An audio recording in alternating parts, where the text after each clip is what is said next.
अस्सलाम वालेकुम, मेरा नाम है तैमूर परवेज और मैं आपको ब्लॉगर कंप्लीट ट्रेनिंग 2016 के इस कोर्स में वेलकम कहता हूं। ब्लॉगर एक ऐसा प्लेटफॉर्म है जिसकी मदद से आप ब्लॉग या फिर वेबसाइट क्रिएट कर सकते हो और वो भी बिल्कुल फ्री। ब्लॉग वो सारे के सारे काम करता है जो एक नॉर्मल वेबसाइट में किए जाते हैं। अगर आपने अपना पर्सनल प्रोफाइल क्रिएट करना है, अपनी प्रोडक्ट की मार्केटिंग करनी है, अपने वीडियो कोर्सेज लॉन्च करने हैं, अपने नोट्स ऐड करने हैं, पिक्चर ऐड करनी है, वीडियोस ऐड करनी है, ऑडियो ऐड करनी है, ये सारे के सारे काम आप ब्लॉगर में भी कर सकते हो। ब्लॉगर के लिए आपको ना ही तो किसी किस्म की होस्टिंग और ना ही किसी किस्म के डोमेन नेम की जरूरत पड़ती है। हालांकि अगर आप वेबसाइट पे काम करते हो या वेबसाइट क्रिएट करते हो तो वेबसाइट के लिए आपके पास डोमेन और होस्टिंग होनी जरूरी है, अदरवाइज आप अपनी वेबसाइट को ऑनलाइन नहीं कर सकते। काफी सारी ऐसी प्लेटफॉर्म है जो कि आपको ब्लॉग की फैसिलिटीज प्रोवाइड करती हैं, जिनमें blogger.com आ जाता है, wordpress.com, blog, weebly.com, wix.com, tumblr.com, imcreator.com, websitebuilder.com, yola.com। इसके अलावा भी हजारों साइट ऐसी हैं जो ब्लॉग की फैसिलिटीज प्रोवाइड करती हैं। ऐसे प्लेटफॉर्म है जिनके अंदर आप खुद ब्लॉग क्रिएट कर सकते हो। हम फिलहाल blogger.com में ब्लॉग क्रिएट करना सीखेंगे। बाकी की भी जो साइट है उनमें भी ब्लॉग बिल्कुल ऐसे ही क्रिएट किए जाते हैं। सिर्फ वर्डप्रेस एक ऐसा ब्लॉग क्रिएटर है जो कि बहुत ही एडवांस लेवल के लिए यूज किया जाता है। फिलहाल हम ब्लॉगर के ऊपर काम करते हैं। तो स्टूडेंट्स, ब्लॉगर आपको डोमेन और होस्टिंग प्रोवाइड नहीं करता क्योंकि ये इसकी अपनी फैसिलिटीज है और ये आपको डोमेन और होस्टिंग खुद से ही देता है। वेबसाइट में आपका अपना कस्टम यूआरएल या कस्टम डोमेन होता है, जबकि ब्लॉगर में आपका कस्टम डोमेन नहीं होता। आपको ब्लॉगर की जो भी साइट आपको ये फैसिलिटीज प्रोवाइड करती है तो आपके डोमेन के साथ अपना डोमेन ऐड कर लेती है। जैसे कि मैं अपना ब्राउजर ओपन करता हूं, मेरे पास जो डोमेन है वो है virtualacademy.pk, इन www.virtualacademy.pk। अगर आप यही डोमेन, बेसिकली जो आपके पास डोमेन होते हैं ब्लॉगर के, वो पीके में कम होते हैं, वो .com में होते हैं। अगर आप यही डोमेन वर्चुअल एकेडमी का आपने होस्टिंग, आपने वर्चुअल एकेडमी का जो डोमेन है अगर ये आपने ब्लॉगर से लिया होता तो आपके पास कुछ यूं ये डोमेन बन जाता www.virtualacademy डॉट के बाद आपके पास यहाँ पे एक और चीज ऐड हो जाती, blogspot.com। अब देखें यहाँ पे जो blogspot.com इसके साथ ऐड हो गया, तो इससे आपको पता चलता है कि ये ब्लॉगर है या फिर ये इसको फैसिलिटीज ब्लॉगर ने दी है या फिर ये एक ब्लॉग है। इसी तरह जिस भी प्लेटफॉर्म से आप ब्लॉग क्रिएट करते हो, अगर वर्डप्रेस से क्रिएट करते हो तो यहाँ पे आ जाएगा wordpress.com। अगर आप इसी तरह वेब से ऐड करते हो तो आप वेब आ जाएगा। तो जिस भी आप प्लेटफॉर्म से अपना ब्लॉग बनाते हो तो उस प्लेटफॉर्म का साथ में नाम ऐड हो जाता है। तो सिर्फ यही फर्क होता है आपकी वेबसाइट में और ब्लॉग में। ब्लॉग में जिस प्लेटफॉर्म से आप अपना जिस प्लेटफॉर्म पे आप अपना ब्लॉग क्रिएट करते हो तो उसका नाम इसके साथ ऐड हो जाता है आपके डोमेन के साथ। लेकिन अगर आप अपना खुद का डोमेन परचेज करते हो तो वो बिल्कुल ऐसा ही रहेगा जैसे जो आपने परचेज किया हुआ होगा। ब्लॉग क्रिएट करने के बाद आप इस ब्लॉग को होस्टिंग में और डोमेन में आप मर्ज कर सकते हो। आप अपना नया डोमेन लेके और उस डोमेन आप अपने ब्लॉग को वो डोमेन नाम दे सकते हो।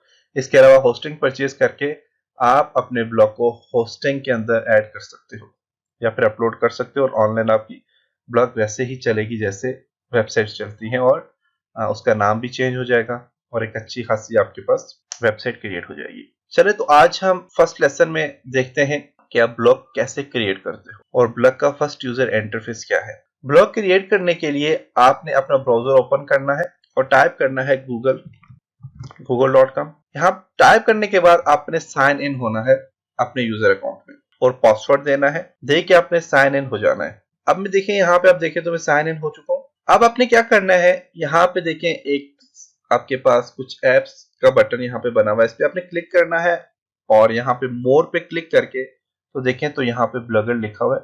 आपने डायरेक्ट ब्लॉगर पे क्लिक करना है तो ब्लॉगर में एंटर हो जाओगे। अब ब्लॉगर के लिए आपसे कह रहा है कि आप अपने कौन से अकाउंट में ब्लॉग क्रिएट करना चाह रहे हो। तो मैं जाहिर वी ऑफिशियल पे करना चाह रहा हूं तो मैं साइन इन पे क्लिक करता हूं। ईमेल दिया, पासवर्ड दिया और साइन इन पे क्लिक करूंगा तो मैं डायरेक्ट ब्लॉगर में आ जाऊंगा। देखिए ब्लॉगर में यहाँ पे एंटर हो चुका हूँ। इसी तरह अगर आप ब्लॉगर में डायरेक्ट एंटर होना चाहते हो तो यहाँ पे आप blogger.com में जाके हो सकते हो। blogger.com एंटर करोगे तो आप यहाँ पे एंटर हो जाओगे, लेकिन इसकी शर्त यह है कि आपने साइन इन होना है पहले। अब यहाँ पे ब्लॉगर मेरे पास आ गया है। अब आपने यहाँ से क्या करना है, कंफर्म यूर ब्लॉगर प्रोफाइल, इसको कंफर्म करना है। यहाँ पे अपने कंटिन्यू टू ब्लॉगर पे क्लिक करना है। अब आपके पास जो फर्स्ट इंटरफेस आया है वो इस तरह का इंटरफेस आया, आप देख सकते हैं। अब इस इंटरफेस में आप, अगर आपने ब्लॉग क्रिएट करना है तो आपने यहाँ पे न्यू ब्लॉग पे क्लिक करेंगे, टाइटल देंगे। टाइटल क्या होता है कि आपने नाम क्या देना है ब्लॉग का। मैं ब्लॉग बनाना चाह रहा हूँ वर्चुअल एकेडमी के नाम से। जो टाइटल नेम है उसमें बेशक आप स्पेस दे दें, वर्चुअल एकेडमी। अब कहता है कि यहाँ पे एड्रेस क्या होना चाहिए इसका, वी कैपिटल कर देता हूँ, वर्चुअल और एकेडमी का ए कैपिटल कर देता हूँ। अब यहाँ पे अगर देखें तो आपको यहाँ पे कह रहा है कि आपने जब एड्रेस इसमें देंगे तो उसके साथ देखें ऑटोमेटिकली blogspot.com आ जाएगा। क्योंकि मैं पहले भी आपको बता चुका हूँ कि हमें ब्लॉगर ये फैसिलिटीज प्रोवाइड कर रहा है, तो यहाँ पे उसका अपना डोमेन हमारे डोमेन के साथ ऐड हो जाएगा। तो वर्चुअल एकेडमी पीके ही ठीक है। अब अच्छा सा यहाँ पे अपना ब्लॉगर नेम अपने अपने एड्रेस चूज करना है। चूज करने के बाद आपके पास यहाँ पे कह रहे हैं टेम्पलेट्स, आप कौन सा टेम्पलेट्स ऐड करना चाह रहे हो। तो यहाँ पे देखें तो डिफरेंट किस्म के टेम्पलेट्स पड़े हैं आपके पास, आप इनमें से कोई भी टेम्पलेट फिलहाल चूज करें। तो मैं यहाँ पे क्रिएट ब्लॉग पे क्लिक करता हूँ, तो मेरे पास ब्लॉग क्रिएट हो चुका है। यहाँ से आप इसको क्लोज कर दें, क्लोज कर दें। अब देखें जब आप ब्लॉग आपने क्रिएट कर लिया वर्चुअल एकेडमी के नाम से, तो आपके पास यहाँ पे कह रहा है न्यू पोस्ट, कोई पोस्ट ऐड करनी है। ओवरव्यू कंप्लीट, टोटल ओवरव्यू क्या है आपका, आपके पेज व्यू कितने हुए हैं, यहाँ पे देखें तो पब्लिश कमेंट्स कितने हुए हैं और प्रीवियस टुडे कितने हुए हैं, सॉरी पेज व्यूज टुडे, आज के दिन के पेज व्यू कितने हुए हैं, पोस्टर्स कितनी है, फॉलोअर कितने आपके पास, कमेंट्स कितने। तो ये सारी चीजें यहाँ पे आपको बता रहे हैं। इस तरह पोस्ट पे जाके तो आप न्यू पोस्ट ऐड कर सकते हैं। अभी आप, हमने कोई भी पोस्ट ऐड नहीं किया हुआ। पेजेस आप क्रिएट कर सकते हैं, डिफरेंट किस्म के कमेंट्स आपने ऐड करने हैं। और इसके अलावा अगर कमेंट्स को स्पैम में तो उन्हें किस तरह कॉन्फ़िगर करना है। स्टेट्स आपने देखना है कि टोटल आपके पास देखें पेज व्यू कितने हुए हैं, पेज व्यू यस्टरडे कितने हुए हैं और टोटल पेज व्यू की ऑल हिस्ट्री कितनी है। और इसी तरह पोस्ट कितनी आई है, ट्रैफिक सोर्सेस कौन से हैं, कहाँ कहाँ से आपके पास ट्रैफिक आ रही है। इसके बाद ऑडियंस कितनी है, अर्निंग, आप अर्निंग भी कर सकते हैं एडसेंस के अकाउंट के थ्रू, अगर आपने एडसेंस का अकाउंट इसमें एक्टिव किया हुआ है तो।